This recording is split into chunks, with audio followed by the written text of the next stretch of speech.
Okay, today we're talking about array lists, and array lists are very similar to arrays. Array lists are mainly used for objects. You cannot use primitive data types for arrays, but we could use the wrapper class to change a integer or a double into a object. So there's a way around that using the wrapper classes. We'll discuss that a little bit later.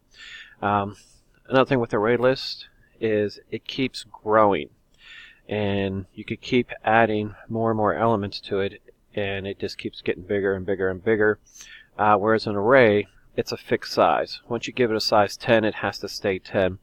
If you have to put 12 elements in it, you just can't do that. You have to actually recreate a whole brand new array and refill it again of size 12. Not so with array list. Array list, it keeps growing and growing and growing and growing as you need to add to it. Some advantages and disadvantages, you can always add to it. Don't have to worry about recreating it if you get too big. But it takes time. Every time you add an element to the array list has to adjust itself, so it takes a little bit longer than a regular array. By default, array lists are size 10. And if you see this very first line, here's how you declare an array list. Here we're using strings. We have an array list, strings.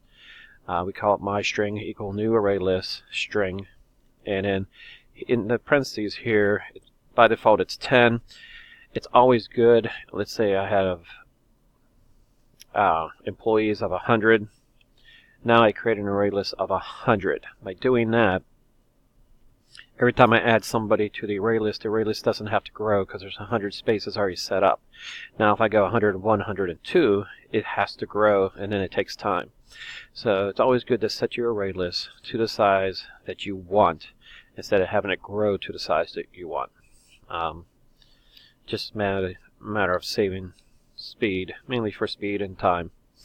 Okay, so with the array list we have what we call the add method, and myString is the array list. We declared right up here. Also you need to use import java.util ArrayList, and since you're using util to do the scanner class, you could just put the star there instead of the word array list. Okay. And to add a method to add a string to this array list, you go myString.add Bob. Here we add another one called Sue, Kim, Sam, Pete. It also has a method called size, and just like length, you use length with strings and with arrays. This is also a method. Remember, with arrays, it's not a method, it's actually a variable. You use length without the parentheses. With array list, it's size with parentheses, so it's a method. And this tells it how many elements there are. And we use the for each loop. So with the for each loop, we have for string name for each name in myString. Go through and print out. So it's going to go through until it finds a name, all the names of myString. Now, for each loop is mainly for transversing array lists or any type of list. It's not really good to edit when you're in for each loop. We'll discuss that maybe later on when we go over for each in the detail of that, why you don't want it to delete or add to your list using for each. But with the for each loop, it just goes ahead and grabs one name at a time until all the names are gone. Okay. So let's go ahead and run this and see how it runs.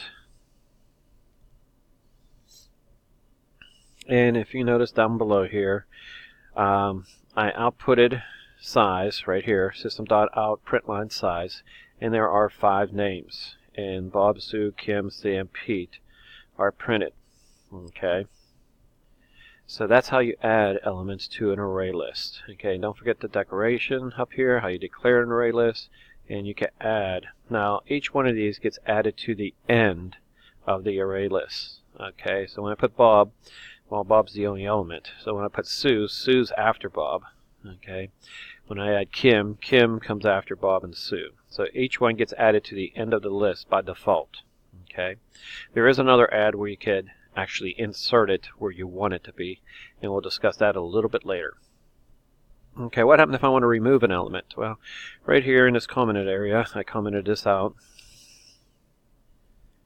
and here we go, myString.remove, and you have to put what element you want to remove.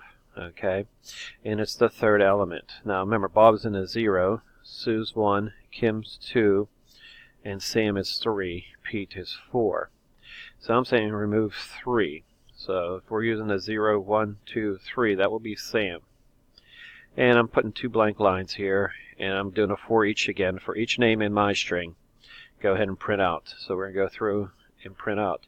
But this time it actually should skip over Sam because Sam has been removed by this statement right here.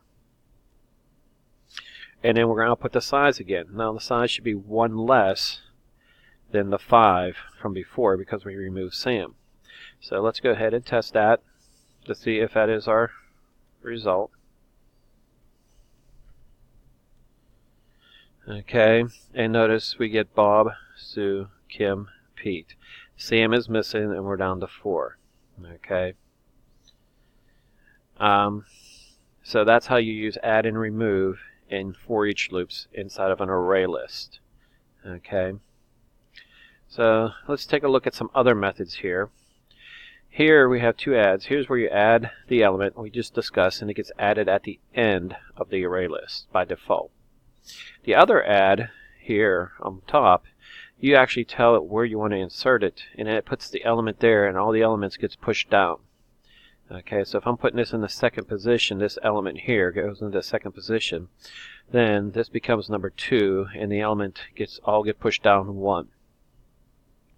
If I want to get an element, okay, I put the position of the element I want to get, and basically it retrieves that element and says this is what's at that element, maybe like Kim or Sue. If I want to search my list to see if the object exists, again, this will return a position of that object where it's in that list, the first one it finds. So if I'm looking for Kim, it's going to say, hey, Kim's in this position. Okay, and if it can't find it, it's going to return -1. Again, we talked about remove in our other program, or in our program before this. If I want to set an element, let's say I want to take Kim and replace Kim with Kimberly. Okay, if I know the position of Kim, I go ahead and put the number of that position here, and I put Kimberly here. Now Kim gets replaced with Kimberly. So this is set.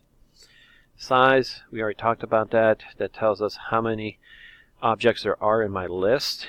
Even though you might have a capacity of 10, it just tells you what objects are in the list. Okay, so if I go ahead and set my array list to 100, but only put 10 names in there, it's going to return 10. Okay, that's how many objects I have in that list, even though the list is sized or has a capacity of 100. Don't worry about iterators and list iterators. Those are on the A/B test only. Okay, but these are the methods you want to review. Okay, and that basically concludes ArrayList. Go ahead and try it, experiment with it, try all these methods, see if you get those to work. Create a simple list, add, remove, and change. So I'll talk to you later.